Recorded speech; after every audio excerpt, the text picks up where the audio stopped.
Welcome to Mama Mosey Tarot. We're gonna pull a Sun Tzu Oracle for the theme of the reading, and then we're gonna use the Man's Tarot to get a little bit more of a description on it and help you out with whatever you're going through right now that this message is gonna be about. So if this Sun Tzu Oracle sounds like it's for you, fits your life, suits you, or even suits somebody in your life that you know that might need to hear this message, feel free to stick around. Excuse me. It might be a Virgo. Feel free to stick around. We're going to see what the Sun Tzu card is when we're shuffle, and then I'm just going to pop it open in the halfway point-ish. The different measures suited to the 9 varieties of ground, the expediency of aggressive or defensive tactics, and the fundamental laws of human nature. These are things that must most certainly be studied. So it's telling you to take time to think. How often are you alone during the course of a day and able to think through important decisions? Sun Tzu's advice is to give yourself time and space to think, to meditate on any serious issues that you may have at home or work. This will not replace your instinctual thoughts, but will give you enough quiet time in which to hear them. So that's very good. It's like a quietening of everything so that you can hear your inner voice.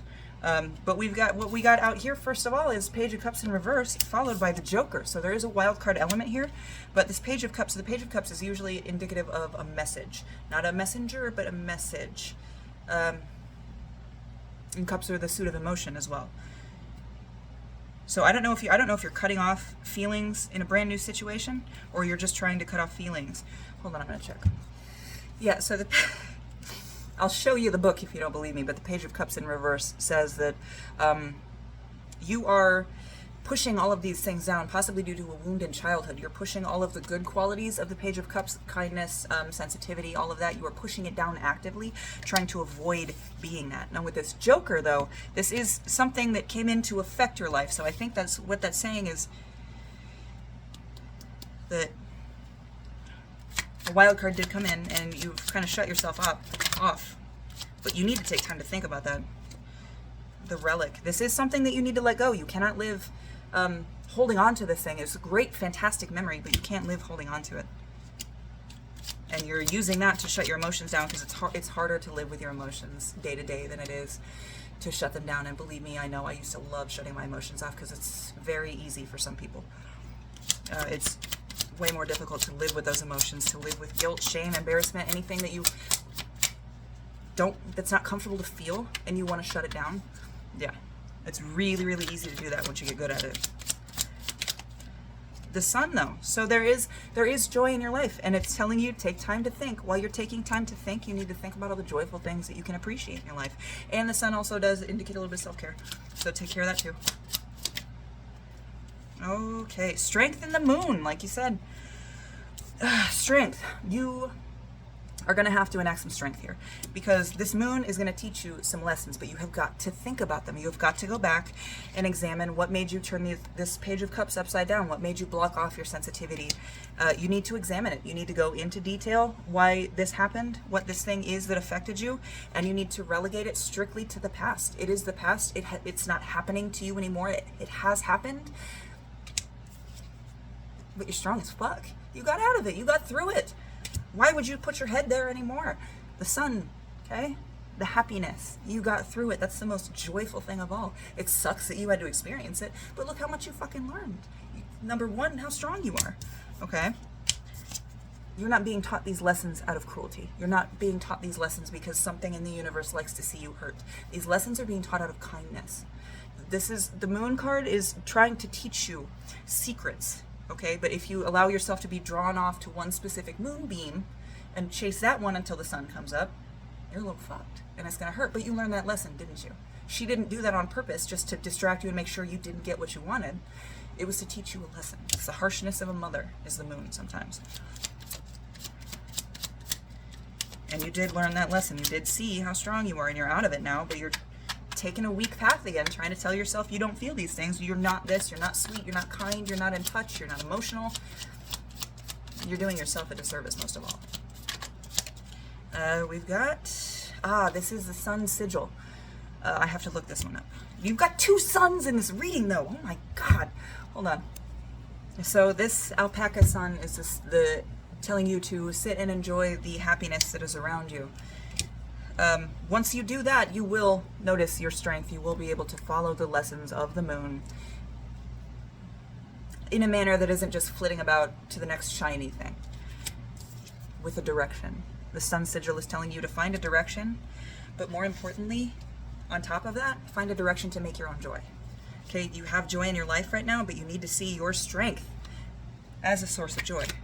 The lessons that you're learning as a source of joy. You need to find joy in them. Again, with the take time to think.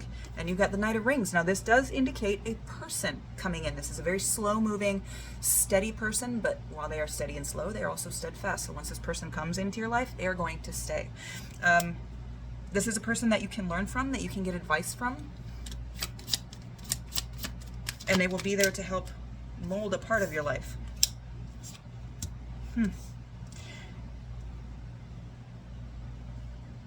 And I think this is going to be another test. I pulled 3 more cards, and I'm having a feeling this is over. Okay. I've got 3 more cards here with the bottom of the deck. This is what this whole reading is about. We've gotten through all of this where it's telling you take time to think for a reason. Okay, these final 3 cards that just came out with the card on the bottom of the deck to set up for all of this. It's nuts. So the world. Once you start looking for your own joy and you meet this person and start interacting with this Knight of Rings here, you are going to get what you want. You're going to get something that you want, but you're going to find out it's not all it's cracked up to be. It's not going to fix any of your problems, okay?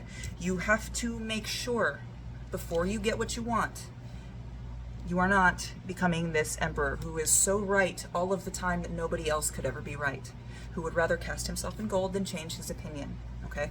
You do not need to be that. That way leads to, because this is the order the cards came out, and we got the Emperor cast in gold. We had the World that came out after that with the Shattered Mirror, and then we had the King of Swords after that.